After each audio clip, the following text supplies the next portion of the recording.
तो this is the question. मैं इसको थोड़ा सा जूम कर देता हूँ। नजर आ रहा है?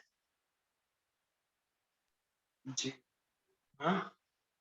अच्छा, तो भाई अब सवाल ये है, फर्स्ट करो मैं इसकी अभी इनकम स्टेटमेंट नहीं बना रहे। एक्चुअली में हमने इनकम स्टेटमेंट इसकी बना भी ली है। हम डायरेक्ट आएंगे स्टेटमेंट ऑफ फाइनेंशियल पोजीशन पे। हम डायरेक्ट इसकी डिस्कस करते हैं, स्टेटमेंट ऑफ फाइनेंशियल पोजीशन कैसे बनती है।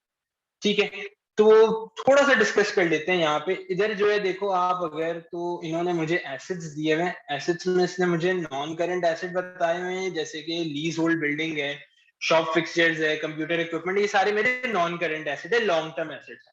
फिर इनकी साथ ही साथ नीचे उसने मुझे दी हुई है प्रोविजन फॉर डेप्रिसिएशन। आपको नजर आ रहा होगा, जो ये प्रोविजन फॉर डेप्रिसिएशन होता है ना, इसका मतलब होता है, मैं यहाँ पे स्क्रीन पे भी दिखा देता हूँ। ये जो प्रोविजन फॉर डेप्रिसिएशन होते हैं, जैसे लीज होल्ड बिल्डिंग हो गया, शॉप फिक्सचर्स हो गया, कंप्यूटर इक्विपमेंट हो गया, ये सारे, इसका मतलब है ये पिछले जो साल जब हम डेप्रिशिएट करते आ रहे हैं, ये उनका सम है।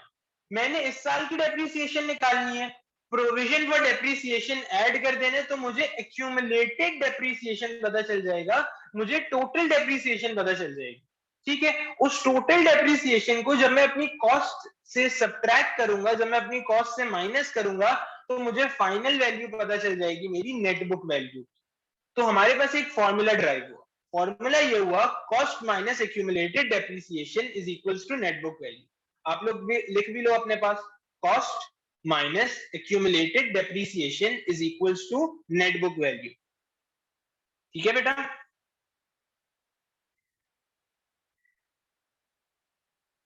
क्लियर है? जी सर।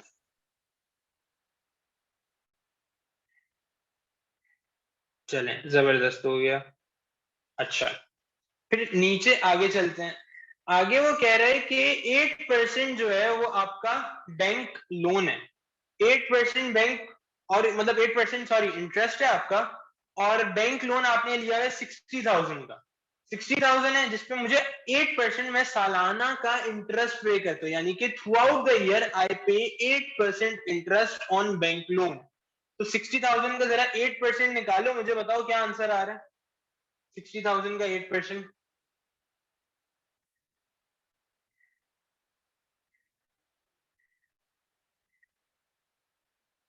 4,800। 4,800। 4,000, हाँ। तो 4,800 मेरा हो जाएगा बैंक इंटरेस्ट, जो मुझे पूरे साल का पे करना है।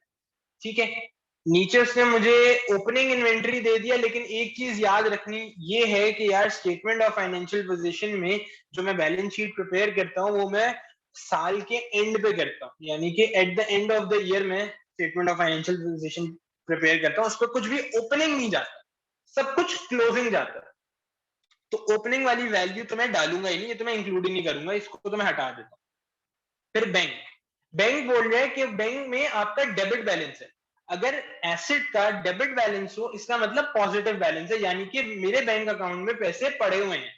सही है, मेरे बैंक अकाउंट में पैसे पड़े हुए हैं, क्योंकि वो कह रहा है बैंक डेबिट 20,500। ठीक है, तो मैं इसको करंट एसेट में इंक्लूड करूंगा। फिर वो नीचे कह रहे हैं ट्रेड रिसीवेबल्स हैं आपके 34,500। ट्रेड रिसीवेबल्स होते हैं हमारे करंट एसेट्स, ये भी आपको मैं बता चुका हूँ। ये यानी कि वो कस्टमर्स होते हैं जिनसे मुझे अभी पैसे रिसीव करने हैं। तो 34,500 मेरे ट्रेड रिसीवेबल्स हो जाएंगे, ये मेरे करंट एसेट्स में चले जाएंगे। फिर वो कह रहे हैं ट्रेड पेबल्स हैं आपके 25,600, यानी कि ये मेरी करंट लाइबिलिटी है। Current liability, short term liability जो मुझे पे ऑफ करनी है। फिर मुझे इसने क्वेश्चन में ऊपर बता दिया प्रोविजन फॉर डाउटफुल डेट 1100, लेकिन ये ओल्ड प्रोविजन है, क्योंकि ये मुझे ट्रायल बैलेंस में दिया हुआ है। ये मुझे नया जो है ना, वो मैं अभी कैलकुलेट करूंगा, और इनकम स्टेटमेंट के लिए हमने कैलकुलेट किया भी था। तो नया हम निकालेंगे, इनकम स्टेटमेंट में डालेंगे, फिर हम देखेंगे कि यार वो इंक्रीज हो रहा है, डिक्रीज हो रहा है, और जो भी उसकी वैल्यू होगी ना, वो मैं अपने करंट एसेट से सब्ट्रैक्ट कर दूंगा, करंट एसेट से माइनस कर दूंगा प्रोविजन फॉर डाउटफुल डेट। फिर इसने मुझे कैपिटल एट स्टार्ट दे दिया 1 लाख का, आपको नजर आ रहा होगा, और ड्राइंग्स बता दिए 9,500। तो ड्राइंग्स भी आ गई हमारे पास, और कैपिटल एट स्टार्ट भी हमें गिवन है। अब हम आगे चलते हैं।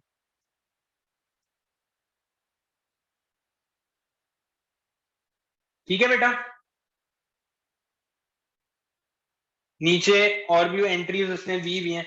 उसने मुझे बोला है एडिशनल इंफॉर्मेशन एट 28 फरवरी 2017। 28 फरवरी 2017 जो है वो मेरा ईयर एंड है, वो मेरा साल का आखिरी टाइम पीरियड है, सही है। तो यहाँ पे वो कह रहे हैं क्लोजिंग इन्वेंट्री जो है आपकी वो है 20,700, और कुछ बिक जो है ना वो बिक ओनर है। मैं यहाँ पे पहले क्लियर कर देता हूँ, जो हमारा बिक है वो हमारा मालिक है, वो ओनर है। उसने जो है $8,000 निकाले हैं बिजनेस, उसने $8,000 लिए हैं, लेकिन गलती हमसे ये हो गई है, हमसे एरर ऑफ प्रिंसिपल आ गई। एरर ऑफ प्रिंसिपल का मतलब है जब आप इसको रॉन्ग क्लास ऑफ अकाउंट्स में डाल देते हो। मैंने गलती ये की कि मैंने ड्रॉइंग्स को, क्योंकि बिग पैसे निकाल रहे, मैंने ड्रॉइंग्स को गलती से इंक्लूड कर दिया स्टाफ वेजेस में, स्टाफ सैलरीज में डाल दिया, जिसकी वजह से मेरी स्टाफ सैलरीज ओवरस्टेट हो गई और ड्रॉइंग्स अंडरस्टेट हो गई। तो मैं क्या करूंगा, स्टाफ वेजेस से, स्टाफ सैलरीज से मैं 8,000 सब्ट्रैक्ट कर दूंगा और ड्रॉइंग्स में मैं 8,000 ऐड कर दूंगा। फिर वो कह रहा है rent receivable 3,000 was owing. Rent receivable होती है हमारी इनकम, और इनकम ओइंग है, यानी कि हमने किसी से पैसे रिसीव करने, क्योंकि ये तो मेरी इनकम है ना, ये मेरा एक्सपेंस नहीं है। रेंट पेएबल आपका एक्सपेंस होता है, रेंट रिसीवेबल आपकी इनकम होती है। यहां तक क्लियर है दोनों को बेटा? जी सर। अच्छा, रेंट रिसीवेबल 3,000 वाज ओइंग। मैं बार बार ये रिपीट कर रहा हूँ, रेंट पेएबल और रेंट रिसीवेबल में फर्क है। रेंट पेएबल होता है जब आप पे कर रहे होते हो अपने सप्लायर को या किसी और बंदे को, तो वो आपका एक्सपेंस होता है। लेकिन रेंट रिसीवेबल, रिसीव करना है आपने। रिसीव करने का मतलब है कि यार ये मेरी इनकम होगी, जो हम ग्रॉस प्रॉफिट के बाद अदर इनकम करते हैं ना ऐड, ये उसमें जाएगा।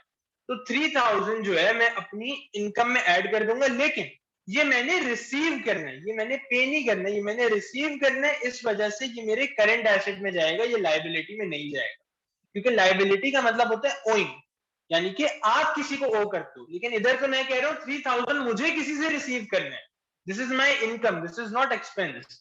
फिर वो कह रहे हैं जनरल एक्सपेंसेस 5,000 वाज ओइंग। हाँ, ये एक्सपेंसेस है, ये मैंने पे करना है। अब मैं एज बिजनेस माइंडसेट से सोच रहा हूँ, बिजनेस पर्सपेक्टिव से सोच रहा हूँ, तो मुझे समझ आई कि अच्छा यार $5,000 जो है जनरल एक्सपेंसेस, वो मैंने पे करने हैं, वो मैं भरना चाहता हूँ। तो ये मेरा करंट लायबिलिटी में जाएगा, ये लायबिलिटी में जाएगा और ये एसेट में जाएगा।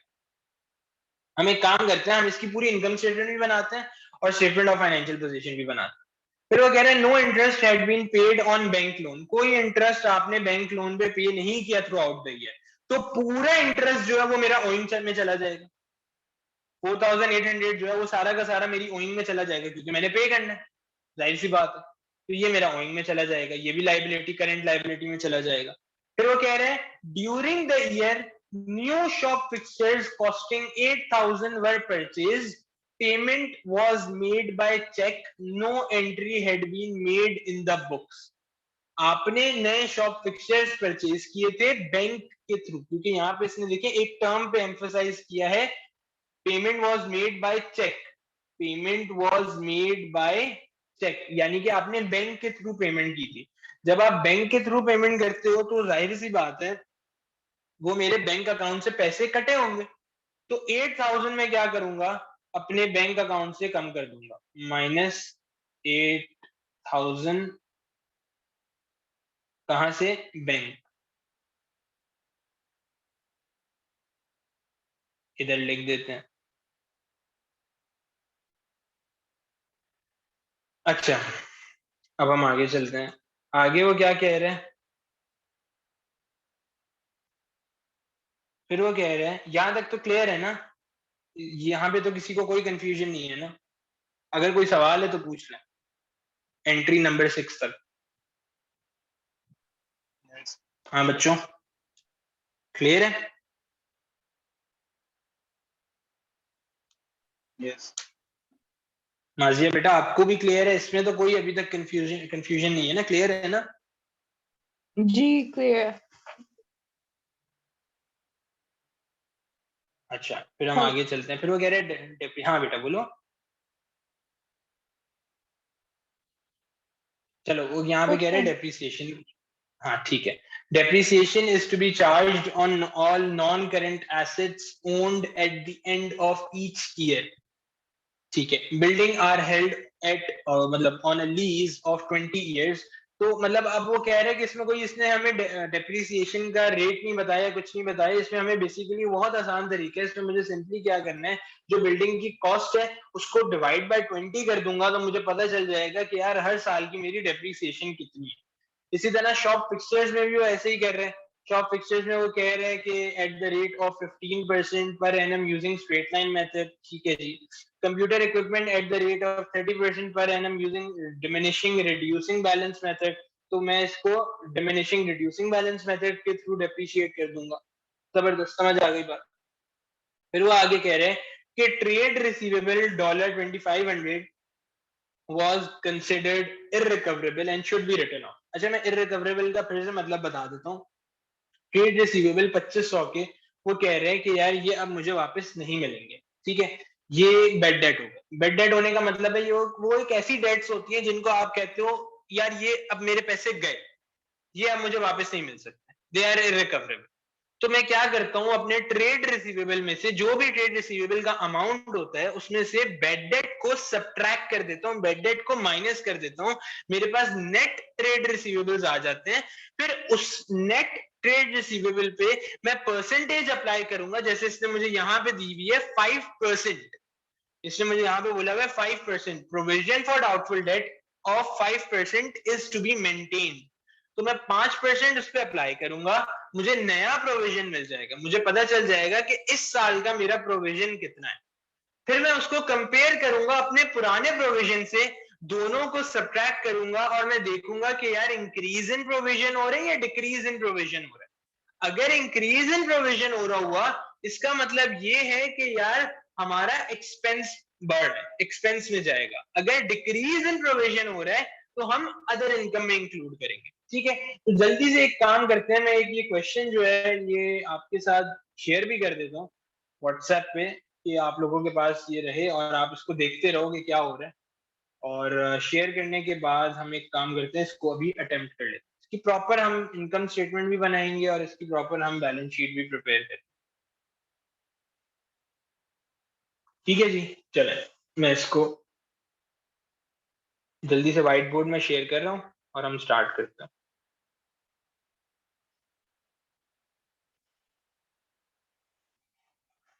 व्हाइट बोर्ड नजर आ रहा है? जी। अच्छा, अब आप लोग बताएं, देखिए एक एक चीज में आप लोगों की मर्जी है। अगर आप चाहो तो पहले एडजस्ट जो नीचे आपको एडिशनल इंफॉर्मेशन दी हुई है, आप चाहो तो आप पहले उसको भी सॉल्व कर सकते हो कि भाई पहले मैं उसको सॉल्व कर लूं और फिर मैं इनकम स्टेटमेंट बनाऊं, वो भी पॉसिबल है। दूसरी चीज आप ये कर सकते हो कि इनकम स्टेटमेंट स्टार्ट कर दो और साथ साथ एडिशनल इंफॉर्मेशन को सॉल्व कर लो। तो आप लोगों को जो फीजिबल हो, जैसे आपकी मर्जी है, आप ये उसको वैसे कर सकते हो, इसमें कोई प्रॉब्लम नहीं है। हमें सिर्फ वैल्यू सही चाहिए, क्योंकि कभी कभी होता है कि बच्चे भूल जाते हैं, तो एडिशनल इंफॉर्मेशन पहले सॉल्व कर लेते हैं, उसके बाद इनकम स्टेटमेंट बनाते हैं, बैलेंस शीट प्रिपेयर कर। आप क्या चाहते हो, वैसे पहले कर ले हम, सर पहले या डायरेक्ट इनकम एडजस्टमेंट। स्टेटमेंट? पहले एडजस्टमेंट कर लेते हैं, ठीक है जी। पहले एडजस्टमेंट कर लेते हैं। पहले हम कैलकुलेट कर लेते हैं कि यार हमारे प्रोविजन फॉर डाउटफुल डेट जो है वो इंक्रीज हो रहा है, डिक्रीज हो रहा है, कैसे, तो वो पहले हम करते हैं। नीचे से चलते हैं। पहले मैं यहाँ पे लिखता हूँ old provision for doubtful debt. मेरा old provision for doubtful debt कितना था? 1100। अब मुझे न्यू जो है वो कैलकुलेट करना है। New provision for doubtful date मुझे कैलकुलेट करना है। मेरे पास ओरिजिनली जो ट्रेड रिसीवेबल्स हैं, अगर आप क्वेश्चन में देखो तो नजर आएंगे आपको, मेरे पास ट्रेड रिसीवेबल कितने हैं? 34,500, राइट? ऐसे ही है, जी सर। 34,500। ये मेरे ट्रेड रिसीवेबल्स हैं। इसमें से मैं बैड डेट जो हो रहा है ना 2500 का, वो मैं सब्ट्रैक्ट कर दूंगा। जब मैं बैड डेट माइनस करूंगा तो मेरे पास क्या आंसर आएगा?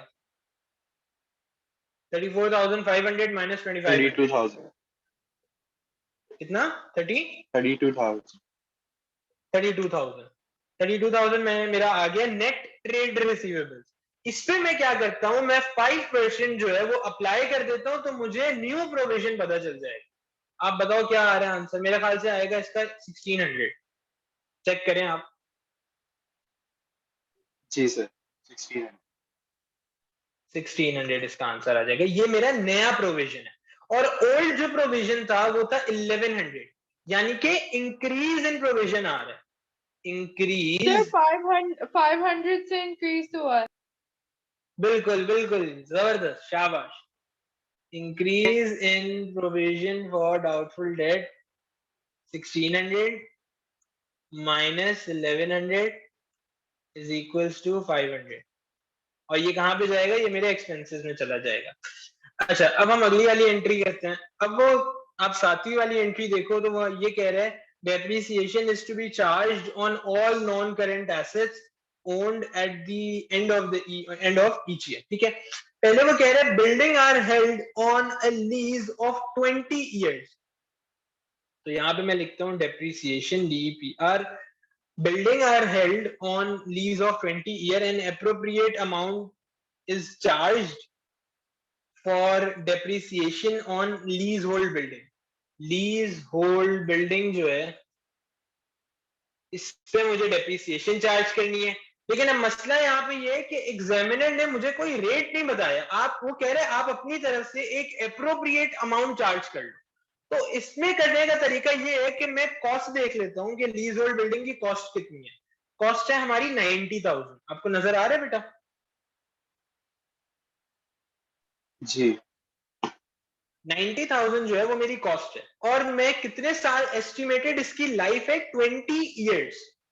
मैं अज्यूम कर रहा हूं कि मैं इस बिल्डिंग को 20 सालों के लिए इस्तेमाल करूंगा।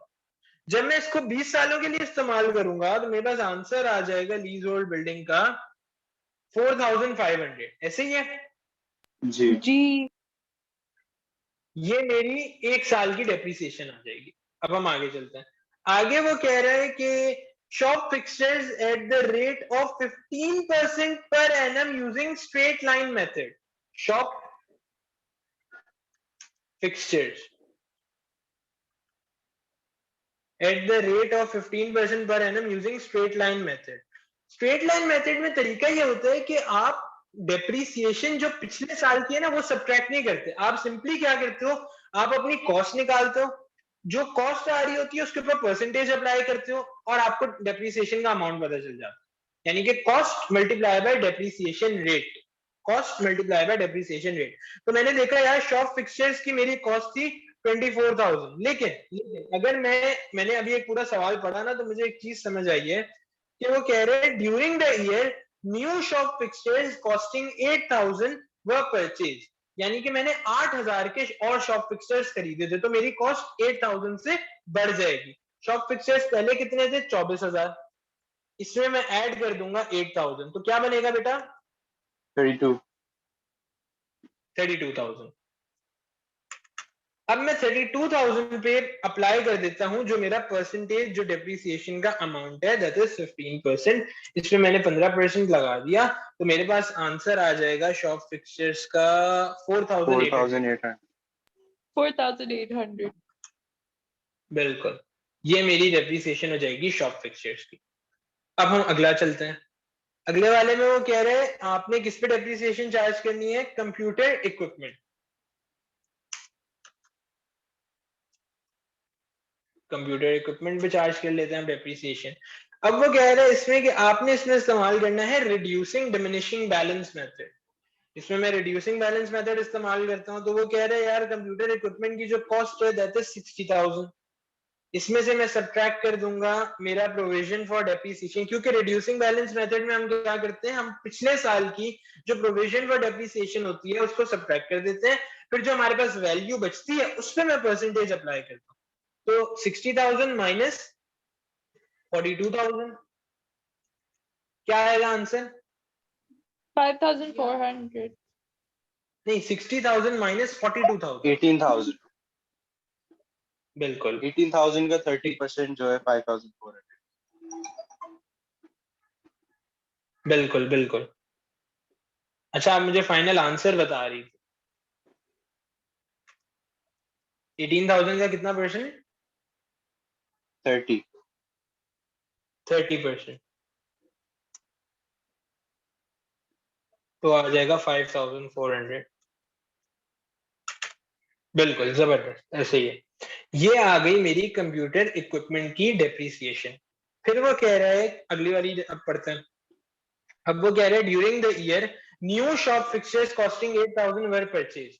और मैंने कैसे पेमेंट की थी, मैंने बैंक के थ्रू पेमेंट की थी, तो जाहिर सी बात है मेरे बैंक से $8000 कट जाएंगे, डिडक्ट हो जाएंगे, क्योंकि मैं बैंक के थ्रू खरीद रहा हूँ, मैं बैंक के थ्रू पेमेंट कर रहा हूँ।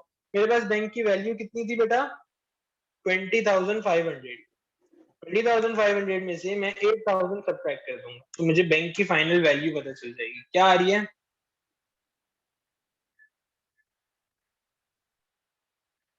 क्या आ रही है बेटा? 12,500।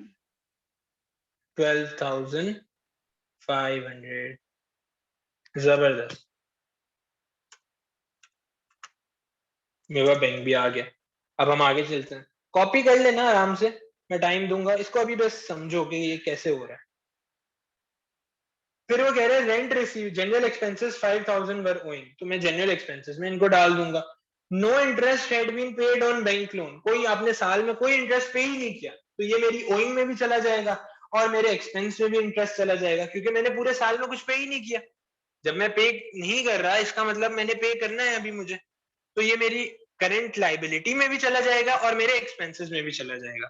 फिर वो कह रहे हैं रेंट रिसीवेबल $3,000 वर ओइंग, यानी कि अब मुझे रेंट रिसीव करना है किसी और से $3,000, तो ये तो मेरे एसेट में जाएगा ना, मैंने रिसीव करना है, मैंने पे नहीं करना, मैंने रिसीव करना है किसी से, तो ये मेरे करंट एसेट में चला जाएगा।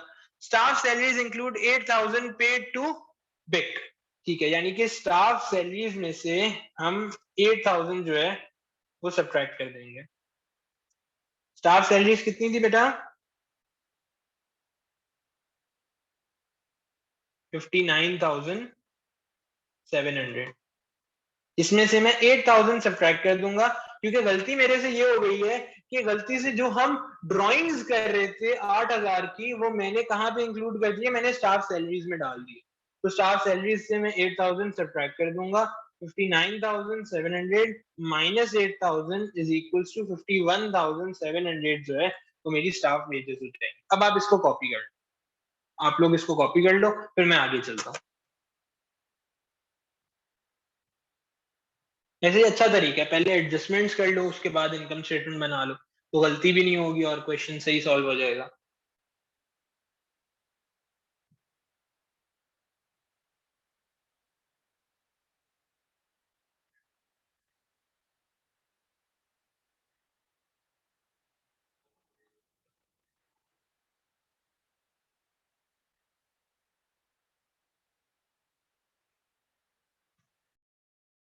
जब आप लोग कॉपी कर लें तो मुझे बता दीजिएगा।